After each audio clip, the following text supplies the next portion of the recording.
Good morning दोस्तों। जैसे कि आपको पता है कि कल इंदौर हाई कोर्ट ने एक फैसला दिया है जिसमें जो 75 स्टूडेंट जिनका नीट का एग्जाम नहीं ठीक हो पाया था ड्यू टू इलेक्ट्रिसिटी कट, तो गवर्नमेंट ने ये फैसला हाई कोर्ट ने ये फैसला दिया है एनटीए को कि आपको फिर से एग्जाम करवाना होगा उन 75 स्टूडेंट्स का जिन्होंने रिजल्ट से पहले अपनी पिटीशन दाखिल कर दी थी for re examination. Fine.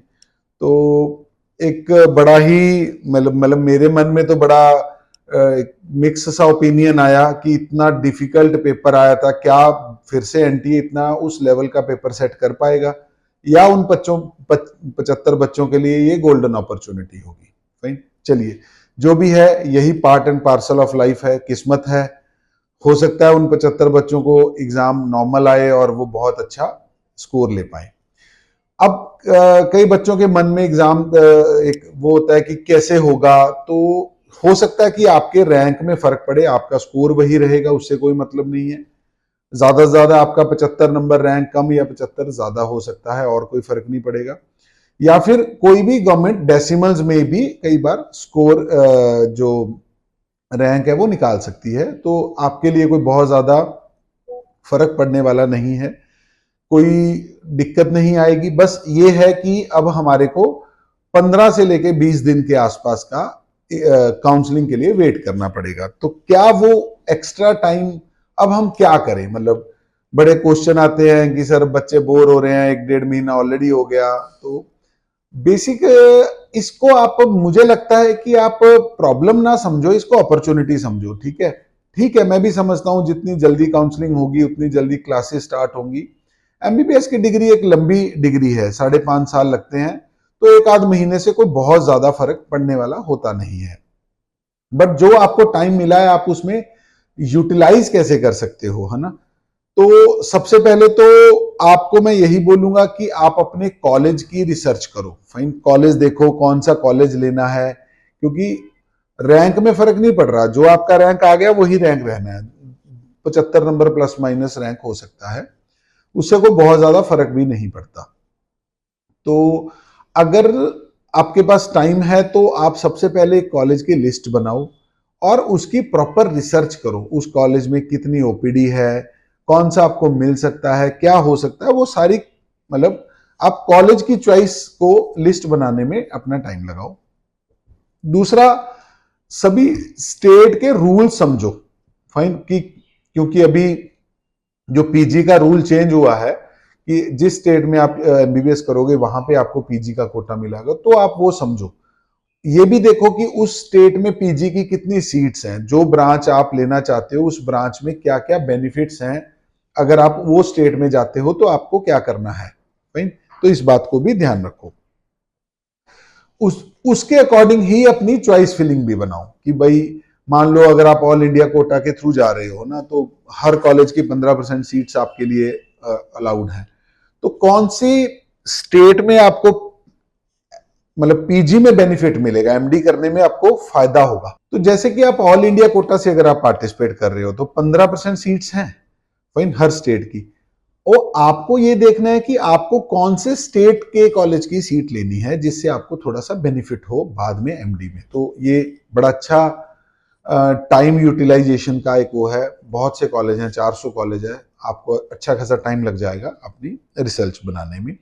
Fine, उस अकॉर्डिंग ही आपने चॉइस फिलिंग करना है। दूसरा, आप अपने डॉक्यूमेंट सारे रेडी करो। फाइन, कोई भी डॉक्यूमेंट्स आपका पेंडिंग है, मैंने कुछ दिनों से मेरे पास लोग आए कि सर हमारा बीसी बन सकता है या ओबीसी बन सकता है, अभी हम अप्लाई कर दें, अभी अपने पास टाइम है। तो हाँ, अब अपने पास टाइम है। फाइन, अगर आप कोई भी ऐसी कैटेगरी से थे जो आपने पहले आपको ध्यान में नहीं थी, तो अब आप वो काइंडली अपने अपने सारे पेपर वर्क रेडी कर लो, अच्छा खासा टाइम है। अगर आज मैं 1 जुलाई को वीडियो बना रहा हूं तो मुझे लग रहा है कि 20 जुलाई बड़े आराम से हो जाएगी सारे प्रोसेस में। तो आप प्लीज उन सब चीजों के लिए रेडी करो। बाकी भी जो आपके डॉक्यूमेंट्स है वो सब इनलाइन कर लीजिए। दूसरा, आप अपनी बैकअप ऑप्शंस के बारे में भी प्लान कर सकते हो। फाइन, कि मान लो आपको एमबीबीएस इंडिया नहीं मिलता, क्या आपने प्राइवेट में जाना है, अगर जाना है तो कौन सा सस्ती बेटर ऑप्शन है, क्या आपको अब्रॉड में जाना है, कौन सी अच्छी कंट्री है, कौन सी यूनिवर्सिटीज ठीक है, या कोई वेटनरी, बीडीएस, बीएमएस या बीएचएमएस के किसी भी ऐसे कोर्स में एडमिशन लेना है, तो आप उस बैकअप प्लान को भी बना लो और उस बैकअप प्लान पे भी वर्क कर लो थोड़ा सा। फाइन, प्लान बी रेडी कर लो और प्लान बी को भी अच्छे से प्रिपेयर कर लो। भगवान ना करे कि अगर आपको अपना प्लान बी लेना पड़ा तो एटलीस्ट उसमें भी फिर हम कल को ये ना हो कि यार इसके बारे में तो मैंने सोचा नहीं था। ये आप कर सकते हो। थोड़ा सा एक्सपर्ट गाइडेंस भी लेने का समय है। फाइन, कई बार आप किसी ऐसे एरिया में हैं, अभी आप किसी कंसल्टेंट से मिल नहीं पाए, तो अभी आपके पास कुछ दिन हैं, आप अपनी कोई भी एक्सपर्ट गाइडेंस ले लो, किसी कंसल्टेंट से मिल लो, जिससे थोड़ा सा आपको आइडिया लग जाए कि हम कहाँ पे एडमिशन ले सकते हैं। दूसरा, मतलब मैं तो यही कहूंगा कि जो समय है उसको बेटर टू बेटर यूज करो। कुछ आपके लाइफ आगे बहुत टफ होने वाली है, नॉट एग्जैक्टली टफ, बिजी होने वाली है, तो कुछ चीजें ऐसी करो, जैसे गाड़ी सीखना है, कोई कंप्यूटर कोर्स करो, ये चीजें आपको लाइफ में काम आएंगी। फाइन, घूम आओ एक दो जगह, अभी अपने पास 15-20 दिन का टाइम है, तो अपने टाइम को अच्छा सा यूटिलाइज करो। और अगर आपको लगता है कि आपके स्कोर ऐसे हैं कि आपको एमबीबीएस में श्योर शॉट मिल जाएगा या जो भी किसी भी कोर्स में मिल जाएगा, तो आप उस कोर्स की कोई भी एक बेसिक बुक ले आओ, उस बेसिक बुक को भी आप अपना पढ़ सकते हो। जैसे anatomy is a very common book है ना, बीडी चौरसिया की आती है जो, वो आप लेके आ सकते हो, उसको पढ़ो, थोड़ा सा यूट्यूब पे सर्च करो, तो आपको अच्छा लगेगा, आपका टाइम पास होगा।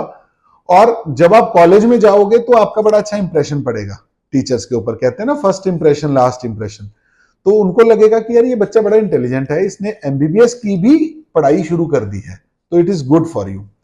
कोई डांस वगैरह सीखो, कई बार फ्रेशर पार्टीज में मैंने देखा है कि आपका बड़ा अच्छा इंप्रेशन पड़ता है अगर आप कोई सोलो डांस या कोई भी ऐसा अपनी परफॉर्मेंस देते हो, तो वो सब चीजें आप कर सकते हो।